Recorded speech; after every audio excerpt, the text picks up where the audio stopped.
What's one of the deepest, most universal human desires? I'd argue it's not just about living longer. It's about living well longer. You know, those extra years where you feel vital, independent, Yeah, full of life. Scientists have a great term for that, right? Health span. that's it. Exactly. Yeah. The focus isn't just adding years to the calendar, but adding quality life to those years. It's really about how many years you genuinely thrive. And today we're taking a deep dive into something you might know for, well, very different reasons. GLP-1 drugs. You've probably heard about them for diabetes, maybe even for significant weight loss. But now they're making headlines for something way more ambitious, Yeah. potentially influencing the aging process itself. Right. And the real question we're grappling with is whether these drugs, which are, already proven so impactful metabolically, can they actually influence how we age at a fundamental biological level? That's the big question. So our mission in this deep dive is to kind of pull back the curtain on the latest science, explore the main theories, weigh the promises, which are huge, and also grapple with the very real challenges of using these drugs to influence how we age. We want to uncover if GLP-1s could truly be a key player in extending your health span. So maybe let's start there. When we talk about aging in this context, what specifically are we trying to influence with these drugs? That's a really crucial distinction to make up front, because it's not just about lifespan, simply how long you live. Here, the entire conversation really revolves around health span. Health span, okay. Yeah, this means the number of years you live in good, robust health, mostly free from chronic diseases, functional decline. Think of it like this. Anyone can, sort of, exist for a long time. But how many years are you actively living with energy and independence? That's what we're really aiming to extend. Got it. So how might these drugs then, which are, as we said, so good for weight loss, how could they possibly tap into something as fundamental as aging?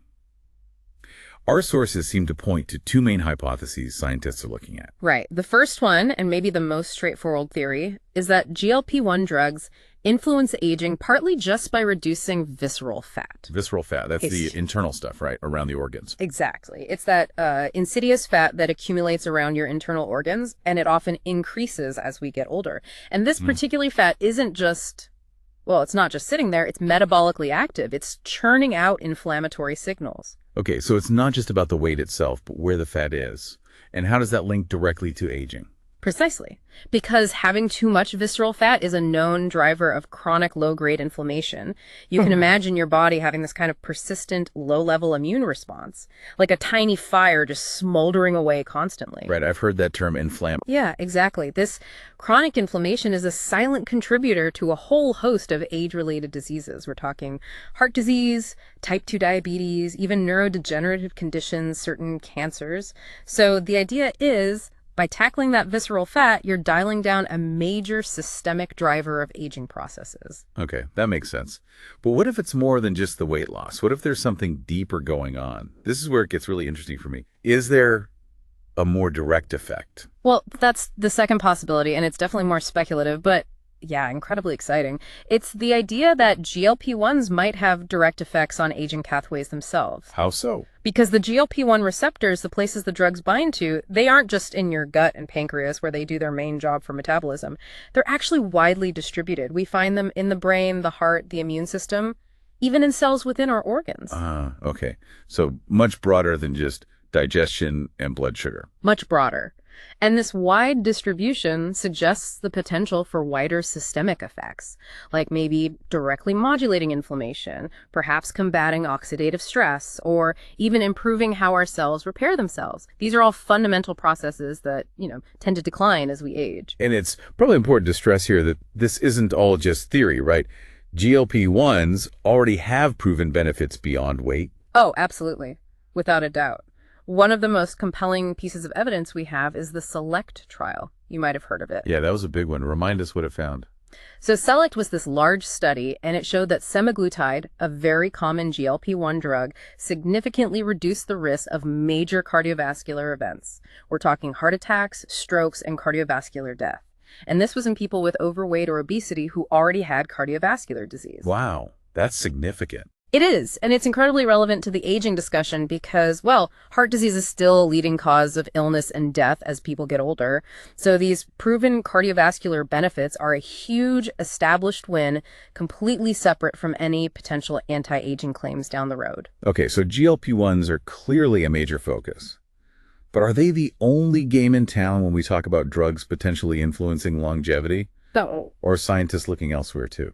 No, definitely not alone. They're actually part of a growing class of compounds being studied for what we call geroprotective potential. Geroprotective, so protecting against aging. Essentially, yeah. Protecting against or slowing down aging processes. For instance, there's rapamycin, it's an MTOR inhibitor, and it's shown really remarkable ability to extend lifespan in animal models. Right, I've heard of rapamycin. Then you have metformin, super common diabetes drug.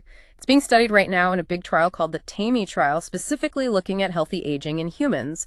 And there are others too, like canagliflozin, an SGLT2 inhibitor, also being looked at for anti-aging effects. It's a pretty diverse field. So it seems like a common thread here with metformin and GLP-1s and canagliflozin is that many are already approved drugs for other things. Does that help speed things up?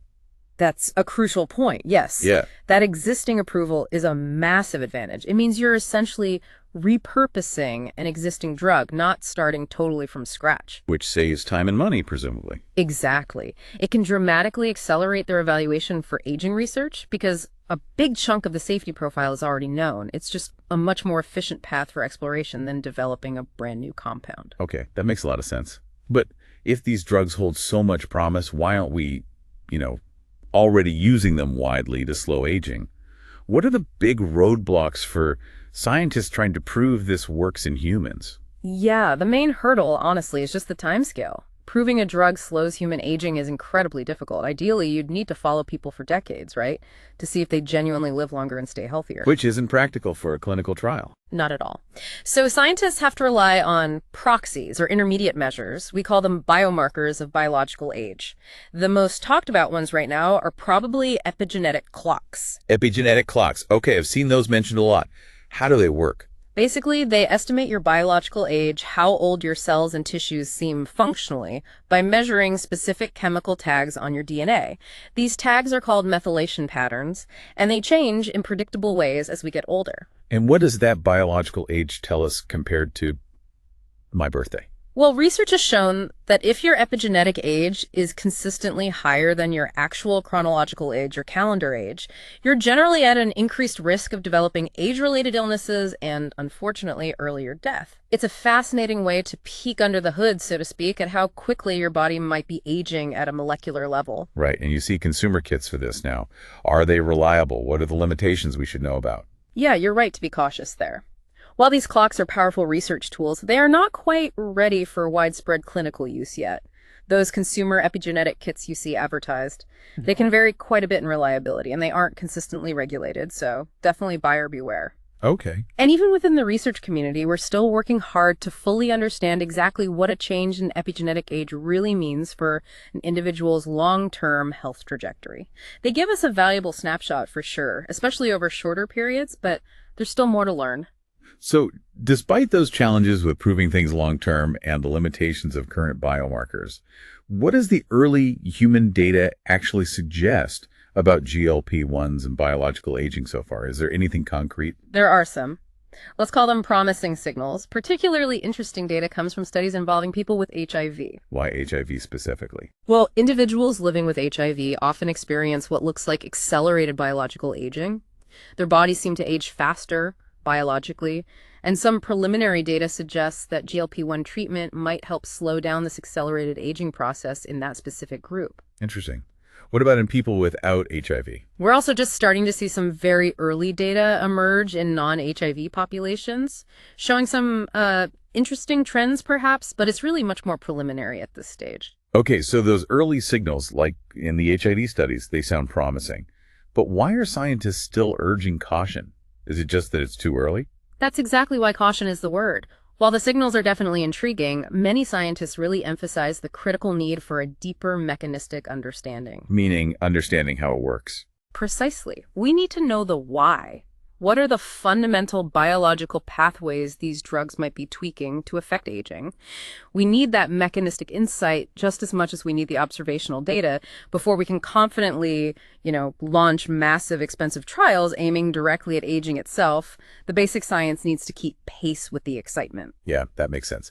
So this naturally leads to the question, what's next? Where does the research go from here regarding GLP-1s and aging? And maybe just as importantly, what are the practical things we need to think about if this idea of using drugs to slow aging becomes more widespread? Well, there's definitely growing momentum now for human trials specifically designed to assess if GLP-1s can actually slow aging. What would those trials look like? They'd need to be pretty comprehensive. They would meticulously track a whole range of factors over time, things like the rates people develop chronic diseases, any changes in physical function, cognitive decline, and of course they'd track those biological age markers we talked about, like the epigenetic clocks, to see if the drugs move the needle. And these wouldn't be quick studies, I imagine. Oh, absolutely not. To get meaningful results, you'd likely need 5 to 10 years or even more of follow-up. But starting these kinds of trials now is really crucial if we want to lay the groundwork for potential future aging interventions. Yeah. It's definitely a long game. And then there's the maybe the elephant in the room, access and cost. These drugs are notoriously expensive right now, and they're generally for people with diagnosed conditions. What happens if they start being seen as a preventative tool for healthy aging? That is a huge practical concern, yeah, and one that sparks a lot of debate already. GLP-1 drugs are currently very expensive, and like you said, typically reserved for patients with a diagnosed medical need, diabetes, obesity. If their use expands significantly for preventative aging purposes, maybe in otherwise healthy individuals, well, that raises major questions. Like who pays? Who pays? Who gets access? Is it fair? How would healthcare systems even prioritize something like that? These become really complex societal and ethical questions that sit right alongside the scientific ones. Big questions we need to answer. So bringing it all together then, what's the bottom line for us right now? Are GLP-1s the magic pill for staying young forever? Aha, definitely not. Far from it. GLP-1 receptor agonists are certainly not miracle cures, not a fountain of youth in a syringe, but they absolutely represent one of the most exciting frontiers we have right now, both in metabolic health and in longevity science. The really big question whether their known benefits extend beyond managing obesity and diabetes to directly influencing the fundamental biology of aging itself, that's still being actively and very rigorously explored. Yeah. What seems really clear from everything we've discussed is that the science is moving fast. We have better tools now, maybe clearer biomarkers emerging, and definitely more promising candidates like GLP-1s than ever before. It's a super active, fascinating, and rapidly evolving area of research. It truly is. And with responsible trials, cautious optimism and really rigorous scientific inquiry leading the way, these next few years could genuinely reshape how we think about aging, and maybe more importantly, how well we actually live through it.